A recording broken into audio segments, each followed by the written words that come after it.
Olá, nesse domingo a gente tem a satisfação de receber aqui no Diálogo Franco uma pessoa que eu queria trazer há muito tempo, que é o meu querido amigo Roberto Wagner, jornalista. É difícil falar sobre o Roberto, o currículo do Roberto é tão vasto. Ele é graduado em Direito, em Letras, é jornalista e tem uma experiência vasta de vida. E eu quero manifestar aqui a minha satisfação em recebê-lo hoje. Muito obrigado, Roberto. Prazer é meu, Carlos. Vamos bater um papo aqui no nosso Diálogo Franco. Certamente você tem muita coisa a esclarecer aos nossos telespectadores. O prazer é todo meu. Eu queria começar comentando com você o seguinte. Você é um homem que viveu até a experiência em kibbutz, em Israel. Isso para mais ou menos marcar aquilo tudo que você fez. Você fez de tudo, na verdade, profissionalmente falando. Por que a opção de morar e viver em São José dos Campos, aqui na região, Roberto? Bom, primeiro uma palavrinha sobre essa experiência no kibbutz. Foi uma experiência curta. Eu fui pela Folha de São Paulo em 1981. Fiquei apenas 10 dias morando no kibbutz, convivendo, vendo como é que era a vida deles. Eles já estavam preparados para me receber e aí eu produzi uma matéria que saiu num suplemento dominical que a Folha tinha, não tem mais, chamado Folhetim. Folhetim, eu me lembro. Folhetim. Quanto a São José dos Campos, eu fui parar em São José dos Campos depois de ter estudado em Taubaté. Eu fiz aqui o meu colegial no Monteiro Lobato. Tenho ainda grandes amigos dos tempos de colégio, com que eu me encontro frequentemente em Taubaté. Que eu digo o nosso amigo comum, Lauro e outros tantos. Lauro, Marta Rocha, Fernando Braga. Celi Campelo foi minha colega de sala, né? Já falecida, infelizmente. Luísa Nobre, tantas outras pessoas, Carmen, irmã do Fernando. E terminado aqui o curso colegial, eu fui estudar em São José dos Campos Direito. Só que ao longo dos 5 anos em que eu estudei Direito, eu fiquei escrevendo como repórter do Vale Paraibano. Iniciei minha carreira de jornalista em março de 1960, o que significa que em março eu vou completar 51 anos de jornalismo. Que beleza. E eu gosto muito de São José dos Campos. Eu acho uma cidade muito acolhedora, né, que progrediu muito, uma cidade que oferece todo o conforto que a gente quer, de tal maneira que mesmo... Uma metrópole com as vantagens de uma cidade do interior. E a proximidade que tem de São Paulo, do litoral, não ia longe do Rio de Janeiro. Litoral que quase você não aprecia. Porque... Eu gosto imensamente, né, de Ubatuba principalmente. Mas, então... mesmo nos períodos em que eu trabalhei em São Paulo, né, quando eu fui assessor de imprensa do secretário do interior no governo Paulo Egídio, o secretário era o Rafael Baldassi. Depois eu fui assessor de imprensa da presidência da Caixa Econômica. Eu só aceitava esses cargos com uma condição. Falei, olha, eu não vou morar em São Paulo.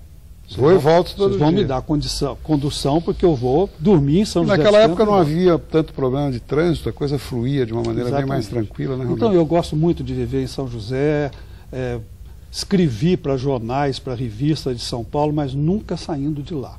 E não pretendo sair. E por falar em escrever para jornais, revistas, você falou no Vale Paraibano, na verdade você foi um dos fundadores do jornal Agora, que foi uma referência na região. A gente pode dizer que o Agora revolucionou a imprensa do Vale. Eu queria que você falasse um pouco sobre essa experiência.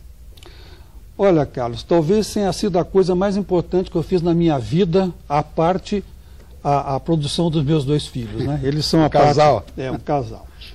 Fora o nascimento da Cristiane e do Ricardo, acho que a coisa mais importante que eu fiz, e não fiz sozinho, o jornal foi fundado por mim e por Joacir Bessa, já falecido há muitos anos, que houvera sido meu redator-chefe no Vale Paraibano. Quando eu comecei minha carreira, ele já era o redator-chefe. E, num dado momento, depois juntou-se a nós, quando Agora já existia há mais ou menos 1 ano e meio, juntou-se também o Luiz Gonzaga Pinheiro. Faleceu também recentemente. Também. Luiz Gonzaga esteve conosco na Band um período, eu já estava aqui. Exatamente. E, bom, eu e o Bessa criamos o jornal e algum tempo depois, aí o Luiz já estava junto, nós fizemos uma loucura, né? Com orientação do Paulo Egídio Martins, que nos orientou muito. Ele ainda... Ex-governador Paulo Egídio. Ele não era governador ainda. Ele era, na época, o superintendente do Codivap. Sim. E na casa dele, em Campos do Jordão, no sítio do Pinhão, ele nos recebia e nos orientava. Como é que nós íamos fazer para levantar dinheiro, criar uma SA, para trazer máquinas com offset, rotativo. Não tinha nada disso. Isso em São José ou Caçapava, Roberto? São José. São José dos Campos. O Agora nunca esteve em Caçapava? Não, jamais. O Agora nasceu e morreu em São José dos Campos. Então, realmente, nós fizemos, acho que você usou a expressão correta, uma revolução. Editorial, principalmente, porque agora era um jornal, eu costumo dizer, furiosamente independente, o que era novo na região. Era um jornal que não se ajoelhava em frente ao prefeito para pedir verba, que no editorial de lançamento nós dissemos que até se um amigo tivesse que ser criticado, seria, e mantivemos essa linha. E, graficamente, foi um jornal que lá em 1972, quando nós lançamos o Diário, tinha uma qualidade muito próxima do que é hoje o Vale. É verdade. Era todo em offset, né? Eu trouxe para cá profissionais espetaculares. O primeiro diagrama... ideia, teve um período que eu era diretor-secretário da FAESP em São Paulo, na década de 70, eu era muito jovem, e lá nós recebíamos o Agora, né? Porque a diretoria, o pessoal queria acompanhar. O jornal era fantástico. Era. Eu trouxe para cá grandes profissionais. Quanto tempo durou o Agora? Eu fiquei no Agora até dezembro de 78, quando eu vendi minhas ações. 6 anos. Aliás, vendi bem e fiz minha independência financeira. 1 ano e meio depois que eu saí, o jornal fechou. Uma pena. Roberto, e por que mesmo premiado como você foi, você deixou de escrever livros e peças teatrais? Se não der tempo agora, vai para frente, porque no outro bloco eu vou resumir. Eu não sou muito ligado nessa preocupação de publicar livro. Uhum. Eu sempre disse que publicar livro é um fato tipográfico, não é literário necessariamente, né? Eu escrevi 2 livros de poemas, um deles chamava-se Plataforma Zero. Eu tenho carta do Cassiano Ricardo cobrando que eu publicasse o livro, e numa dessas cartas ele cita inclusive 2 versos de um poema meu que se chamava Soneto de Lucidez. E eu não publiquei esse livro. Depois eu escrevi um segundo, chamado Inquérito, em que eu fui menção honrosa no Prêmio Governador do Estado de Poesia, também não publiquei.